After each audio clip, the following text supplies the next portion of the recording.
Target with Anil channel पर आप सभी का स्वागत है। और आज का हमारा टॉपिक है शब्द रचना के अंतर्गत हम लोग पढ़ेंगे अर्थ के आधार पर शब्द। तो आज की क्लास को शुरू करने से पहले बता दें कि हिंदी का ये हमारा 8वां लेक्चर है। इससे पहले हम लोग 7 लेक्चर कंप्लीट कर चुके हैं। वर्णमाला को पूरा कंप्लीट कर चुके हैं और ब्राह्म चिन्ह को पूरा कंप्लीट कर चुके हैं। अब हमारा चल रहा है शब्द रचना। तो शब्द रचना में हमने पूरे चार्ट को समझा था कि शब्द के अंतर्गत हमें किस किस को पढ़ना है। शब्द के 2 भेद होते हैं, सार्थक और निरर्थक। सार्थक शब्द के अंतर्गत हमें रचना के आधार पर पढ़ने थे और उत्पत्ति के आधार पर पढ़ने थे, अर्थ के आधार पर पढ़ने थे और विकार के आधार पर। जिसमें से हम लोग रचना के आधार पर पढ़ चुके हैं और उत्पत्ति के आधार पर पढ़ चुके हैं। आज हम लोग किसके आधार पर पढ़ेंगे? शब्द अर्थ के आधार पर। तो चलिए बिना किसी देरी के आज की क्लास को शुरू करते हैं। अर्थ के आधार पर शब्द के कितने भेद होते हैं? 4। कौन कौन से? एकार्थी शब्द, अनेकार्थी शब्द और पर्यायवाची शब्द और विपरार्थी शब्द। तो जान लेते हैं कि एकार्थी शब्द किसे कहते हैं। जहाँ पर शब्द का एक ही अर्थ ग्रहण किया जाए उसे क्या कहते हैं? एकार्थी।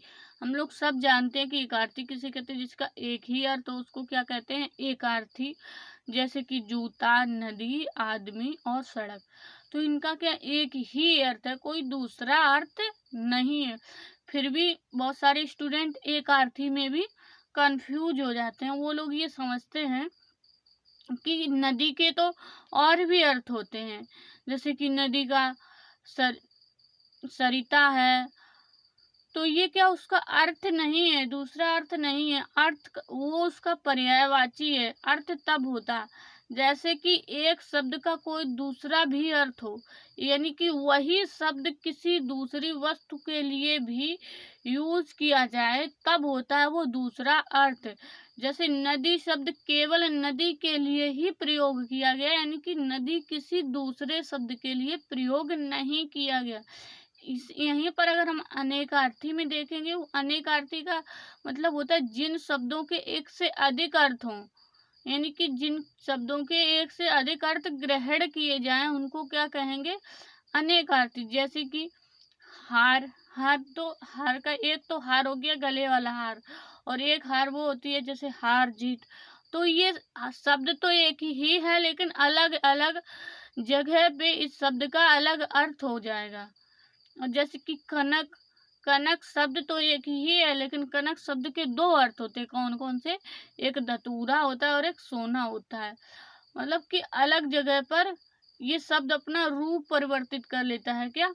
कनक शब्द किसके दो वस्तुओं के लिए प्रयोग हुआ है। किसके लिए? एक तो कनक का अर्थ होता है धतूरा, एक कनक का अर्थ होता है सोना। तो इसके 2 अर्थ हो गए, तब ये अनेकार्थी में काउंट हुआ है। और कर, एक कर का मतलब होता है हाथ, और एक कर का मतलब होता है जो हम लोग टैक्स देते हैं उसको भी कर बोलते हैं। तो इसके क्या दूसरे एक ही शब्द एक ही है, लेकिन दो चीजों के लिए प्रयोग किया जा रहा है। तो तब ये अनेकार्थी में काउंट हुआ है। एकार्थी में वो शब्द जो केवल एक ही वस्तु के लिए प्रयोग किया जा सके, किसी दूसरे के लिए ना प्रयोग किया जा सके, उसको कहेंगे एकार्थी। और जैसे कि व्यंजन लिखा है, तो व्यंजन एक तो मतलब कि जो खाद्य पदार्थ होते हैं, भोज्य पदार्थों को भी व्यंजन बोलते हैं ना।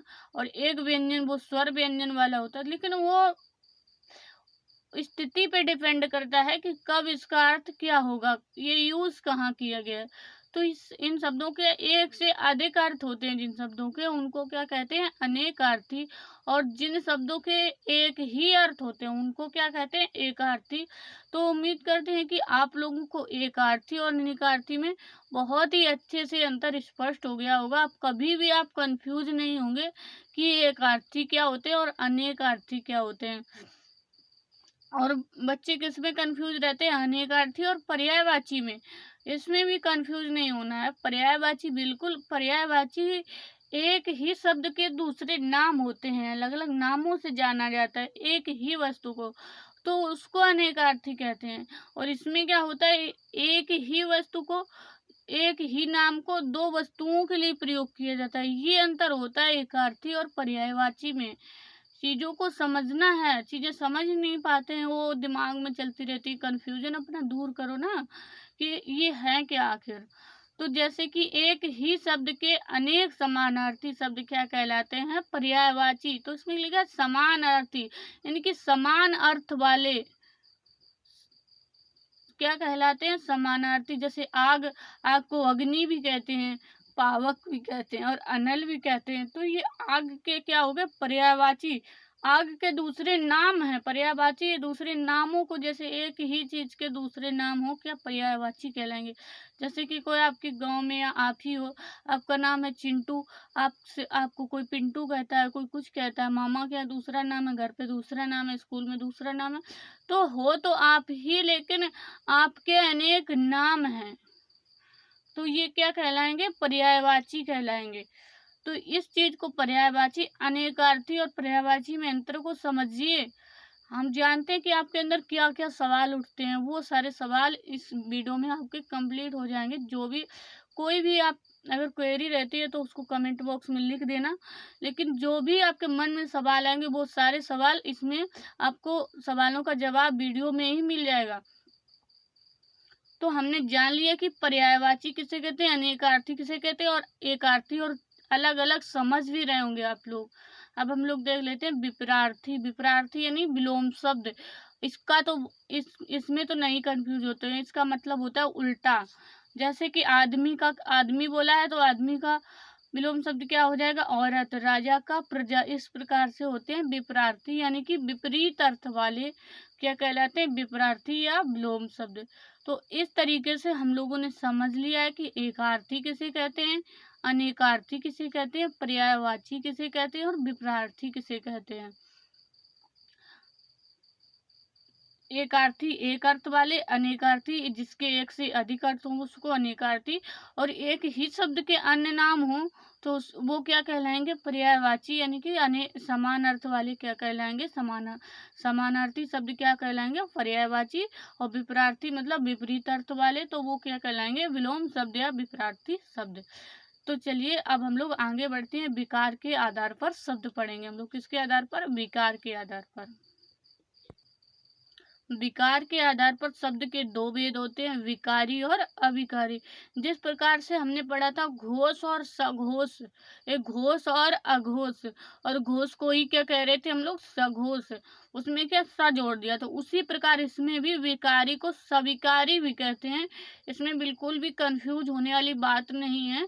अगर उसमें सा शब्द लग जाए विकारी में तो कोई अंतर नहीं होता। जिस प्रकार वहां पर घोष में सा लग गया था तो कोई अंतर नहीं हुआ था, इसी प्रकार अगर यहाँ पर भी विकारी की जगह अगर सविकारी लिख करके आ जाए तो बिल्कुल भी कंफ्यूज नहीं होना है। विकारी और अविकारी के बारे में हम लोग पढ़ेंगे। विकारी किसे कहते हैं? जिन शब्दों के रूप में लिंग वचन कारक पुरुष व काल के द्वारा परिवर्तन किया जा सकता है उन्हें क्या कहते हैं हम लोग? विकारी शब्द। और विकारी शब्द के कितने भेद होते हैं? 4। संज्ञा, सर्वनाम, विशेषण और क्रिया। तो इनको एक एक करके अलग से हम लोग पढ़ेंगे। संज्ञा को अलग से पढ़ेंगे, संज्ञा के भेद भी होते हैं, आप लोग जानते भी होंगे, लेकिन ये नहीं जानते थे कि संज्ञा किसके अंतर्गत आता है और ये सर्वनाम, ये विशेषण ही किसके अंतर्गत आता है। हम ये सोच के नहीं पढ़ा रहे हैं कि आपको कुछ आता है, हम ये सोच के पढ़ा रहे हैं आपको कुछ भी नहीं आता है, क्योंकि सारे बच्चे एक जैसे नहीं होते हैं। कुछ तो पढ़े हुए होते हैं, कुछ लोग पहली बार आए हुए होते हैं, उन्होंने चीज़ों को कभी भी नहीं देखा होता है। तो उन लोगों को देख करके ये क्लास ली जा रही है कि आपको कुछ भी नहीं आता है, और आप पहली बार भी अगर क्लास ले रहे हैं शब्द रचना की, इससे पहले कभी नहीं अगर पढ़ा है, तो भी आप चीज़ों को बहुत ही आसानी से समझ पाएंगे। तो चलिए आगे बढ़ते हैं। और अविकारी में क्या होता है? जिन शब्दों में लिंग वचन कारक व पुरुष के द्वारा कोई परिवर्तन नहीं होता उनको क्या कहते हैं? अविकारी। जिसमें परिवर्तन हो जाए उसको कहेंगे विकारी, और जिसमें परिवर्तन ना हो उसको क्या कहेंगे, अविकारी। जैसे देख लेते हैं क्रिया विशेषण, इसके भेद में क्रिया विशेषण, समुच्चय बोधक, विस्मयादि बोधक और संबंध बोधक। तो यहाँ तक हमने जान लिया। अब हम लोग एक एक चीज को विस्तार से पढ़ेंगे। पहले संज्ञा के बारे में पूरा पढ़ेंगे, संज्ञा की परिभाषा, संज्ञा के भेद, और उसी प्रकार से फिर सर्वनाम को लेंगे, फिर विशेषण को, क्रिया को। इस तरह से हमारे विकारी शब्द कंप्लीट हो जाएंगे। उसके बाद अविकारी में चलेंगे, क्रिया विशेषण को पढ़ेंगे, समुच्चय बोधक को पढ़ेंगे, विस्मयादि बोधक को पढ़ेंगे और संबंध बोधक को पढ़ेंगे। तो चलिए आज की क्लास में हम लोग संज्ञा को कंप्लीट कर लेते हैं, आगे बढ़ते हैं हम लोग। अब देख लेते हैं कि संज्ञा किसे कहते हैं। संज्ञा की परिभाषा तो हम लोग बचपन से लेकर आज तक पढ़ते आ रहे हैं और याद भी है। संज्ञा किसे कहते हैं?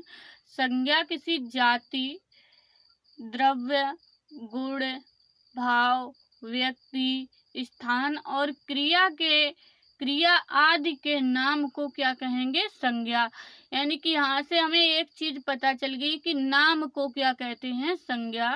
यानी कि किसी का भी नाम दे दिया जाए तो उसको क्या कहते हैं? संज्ञा। यहाँ से हमने एक चीज जान ली है कि नाम को क्या कहते हैं? संज्ञा। फिर वो चाहे किसी का, जैसे जाति का नाम हो, चाहे द्रव्य पदार्थ का नाम हो, ये चाहे गुण हो, चाहे भाव हो, चाहे व्यक्ति का नाम हो, चाहे स्थान का नाम हो, चाहे किसी क्रिया का नाम हो, नाम को क्या कहेंगे? संज्ञा। जैसे कि जाति में क्या आ जाता है? पशु।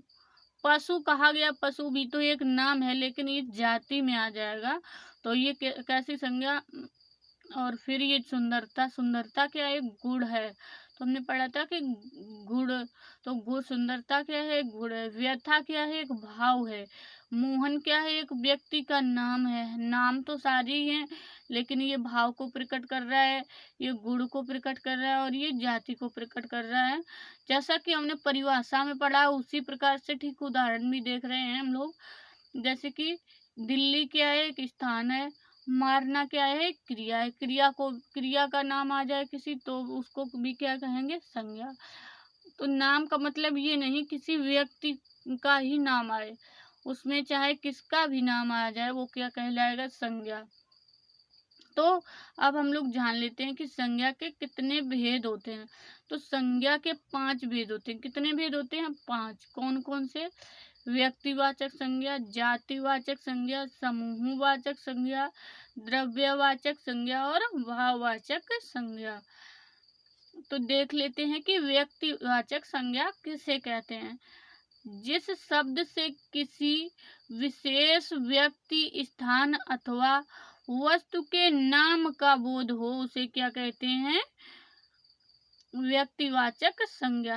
जिस शब्द से किसी विशेष व्यक्ति अथवा वस्तु या स्थान के नाम का बोध हो उसे क्या कहेंगे? व्यक्तिवाचक संज्ञा। जैसे कि देख लेते हैं उदाहरण से, व्यक्ति, जैसे कि राम, एक पर्टिकुलर व्यक्ति की बात हो रही है। इसमें जब किसी एक के ऊपर बात की जाए, पर्टिकुलर व्यक्ति के ऊपर या किसी पर्टिकुलर स्थान के ऊपर बात करी जाए या किसी पर्टिकुलर वस्तु के बारे में बात करी जाए, तब वहाँ पर कौन सी संज्ञा हो जाएगी? हमारी व्यक्तिवाचक संज्ञा। जैसे कि किसी स्थान का नाम आ जाए, जैसे कानपुर आ जाए, जैसे कोई वस्तु है, टेबल है, पेन है, तो ये किस में आ जाएंगे? ये पर्टिकुलर एक की बात हो रही है, तो ये किस के आ जाएंगे? व्यक्तिवाचक संज्ञा में। तो जान लिया होगा कि व्यक्तिवाचक संज्ञा किसे कहते हैं। और जिस प्रकार से जातिवाचक संज्ञा में देख लेंगे कि जातिवाचक संज्ञा किसे कहते हैं। जहाँ पर किसी प्राणी, व्यक्ति या वस्तु की समस्त जाति का बोध हो। किसका? समस्त जाति का बोध हो। किसी एक पर्टिकुलर पर ना बात की जाए, एक जाति के आधार पर उसका नाम ले दिया जाए, तो उसको क्या कहेंगे? जाति के आधार पर। अगर चीजों को ध्यान से पढ़ेंगे तो उसके मतलब उसके नाम में ही उसकी परिभाषा निकल रही है। इसमें क्या? जातिवाचक संज्ञा। यानी कि जिससे किसी की जाति का बोध हो तो उसको क्या कहेंगे? जातिवाचक संज्ञा। जैसे कि फूल हो गया, फूल क्या है?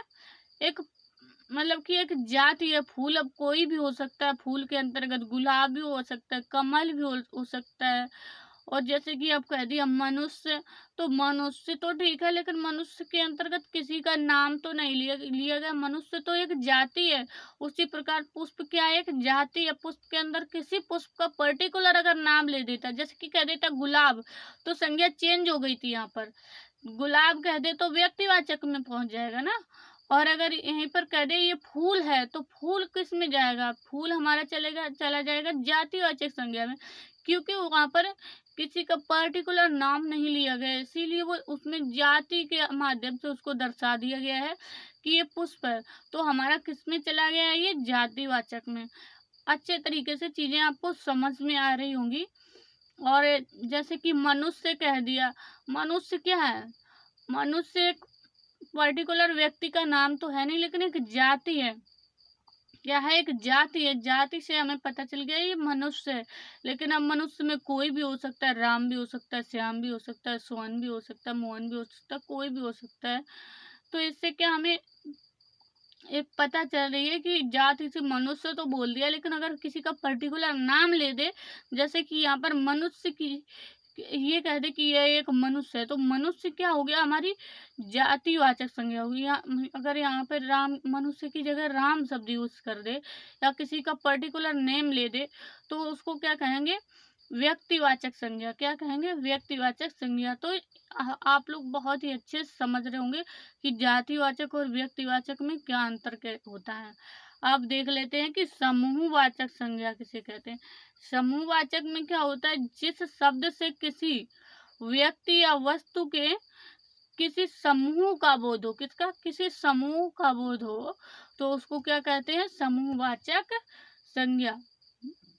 हम लोग देख लेते हैं उदाहरण से, जैसे कि कक्षा। कक्षा शब्द क्या, एक समूह को प्रदर्शित कर रहा है। कक्षा शब्द जैसे ही बोला तो हमने जान लिया कि कक्षा में बहुत सारे बच्चे होते हैं। तो इससे हमें क्या पता चल गया, एक समूह के बारे में ये शब्द हमें संकेत कर रहा है कक्षा। तो उसको क्या कहेंगे, समूह। जैसे कि कह दिया सेना। सेना, सेना को एक को तो नहीं सेना कहेंगे, एक होगा तो वो तो सैनिक में हो जाएगा ना। और अगर कहेंगे तो सेना से हमें पता चल गया, इससे बहुत सारे समूह में लोग होंगे, उनको क्या कहेंगे, सेना।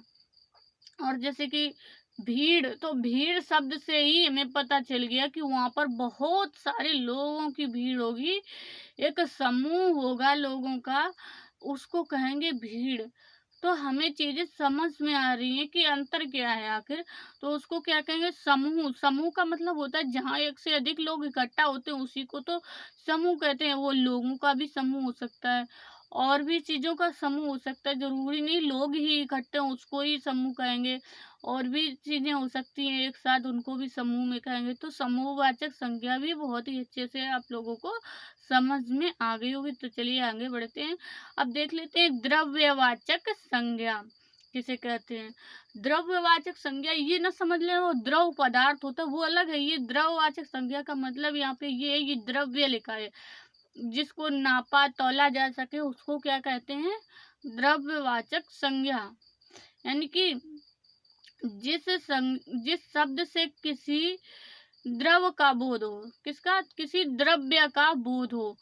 यानी कि जैसे पानी, पानी को हम ये तो नहीं कहेंगे ये एक पानी है, दो पानी है। पानी कोई पानी को हम लोग नाप सकते हैं। और जैसे कि लोहा, तेल, घी, दाल, इनको क्या तौल या नाप कर दिया जाएगा, उसको क्या कहेंगे, द्रव्यवाचक संज्ञा। तो इससे हमें समझ में आ रहा है। जैसे चीनी, अब चीनी में कौन सी संज्ञा है वह पूछ दिया जाए, तो चीनी में हमारी क्या, द्रव्यवाचक संज्ञा। ये हम एक कॉन्सेप्ट बता रहे हैं द्रव्यवाचक संज्ञा की, हम लोग कैसे पहचान करेंगे। वो चीजें जिनको हम कहीं खरीदने जाएं, या हमारे घर से कोई उधार लेने आए, उसको हम नाप कर दें या तौल कर दें, तो उसको क्या कहेंगे, द्रव्यवाचक संज्ञा। अब हमारे घर से कोई आटा लेने आया है, आटा ऐसी तो नहीं दे देंगे, ले जाओ ये एक आटा लिए जाओ, एक ही हमें दे जाना, या दो आटा लिए जाओ, दो हमें दे जाना, नहीं ना। उसको तौल कर देंगे क्योंकि हम वापस भी तो लेना है, हमेशा के लिए तो नहीं दे रहे हैं ना। तो उसको तौल कर देंगे या किसी नाप कर देंगे, तो वो किस में आ जाएगा आटा, हमारा द्रव्यवाचक संज्ञा में। और अगर कोई दूसरी चीज़, कोई तेल, हमें कहीं दुकान से तेल लेने गए तो हमें ये कैसे पता लगाएँगे, तेल है तो ये नाम, तेल तो एक नाम है ना, ये कोई जाति तो नहीं है। तेल जैसे तेल खाएँगे, तेल हमारा उसमें चला जाएगा, जातिवाचक संज्ञा में। तेल किसी का भी हो सकता है, आंवला का भी हो सकता है, कड़वा भी हो सकता है। लेकिन नहीं, वहाँ पर हमें एक चीज़ और पता चली, जब हम तेल को लेने जाएँगे, तो हम कहीं दुकान से जब लेने जाएँगे तो उससे क्या, हमें उससे नाप कर वो देगा तेल, कैसे? नाप कर देगा या तौल कर देगा। तो इससे हमें पता चल गया ये हमारा द्रव्यवाचक संज्ञा में आ जाएगा तेल। तो अच्छे से समझ में आ गया होगा द्रव्यवाचक संज्ञा किसे कहते हैं। अब देख लेते हैं भाववाचक संज्ञा किसे कहते हैं। जिस संज्ञा शब्द से किसी पदार्थ की अवस्था का पता चल रहा हो, किसका, अवस्था का पता चल रहा हो, किसी पदार्थ की अवस्था हो या किसी व्यक्ति की अवस्था हो, जिससे किसी की अवस्था का पता चल रहा है, उसको क्या कहेंगे, भाववाचक संज्ञा।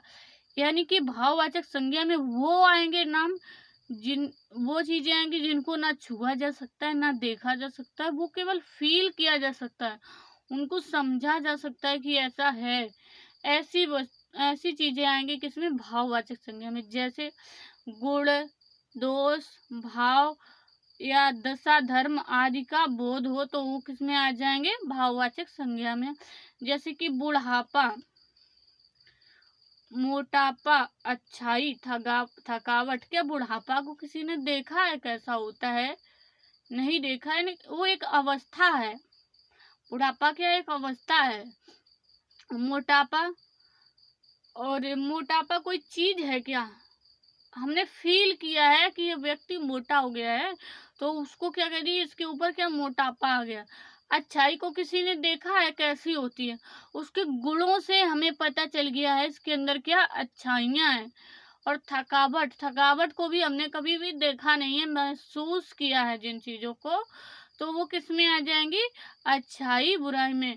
तो ये बुढ़ापा है, मोटापा है, ये हम उनके गुण और दोषों को प्रकट कर रहे हैं, उसकी अवस्थाओं को बता रहे हैं, तो ये हमारे किस में आ जाएंगे, भाववाचक संज्ञा में। तो आज की क्लास में बस इतना ही, मिलते हैं नेक्स्ट वीडियो में। उम्मीद करते हैं कि आज की क्लास आपको बहुत ही अच्छे से समझ में आ गई होगी, और इस क्लास को उन लोगों तक जरूर शेयर करना जो नए हैं कंपटीशन में, जो अभी नहीं समझते हैं चीज़ों को, क्योंकि टारगेट विद अनिल चैनल पर चीज़ों को बहुत ही विस्तार से डीपली में समझाया जाएगा। उन लोगों को भी ये चीज़ें समझ में आएंगी जिन्होंने कभी नहीं जिन चीज़ों को समझा है, वो लोग भी चीज़ों को समझ पाएंगे। पूरा प्रयास किया जाएगा, और आप लोगों का साथ रहा तो और भी आगे ऐसे ही बताते रहेंगे चीज़ों के बारे में। तो वीडियो को देखने के लिए बहुत बहुत आपका धन्यवाद। मिलते हैं नेक्स्ट वीडियो में।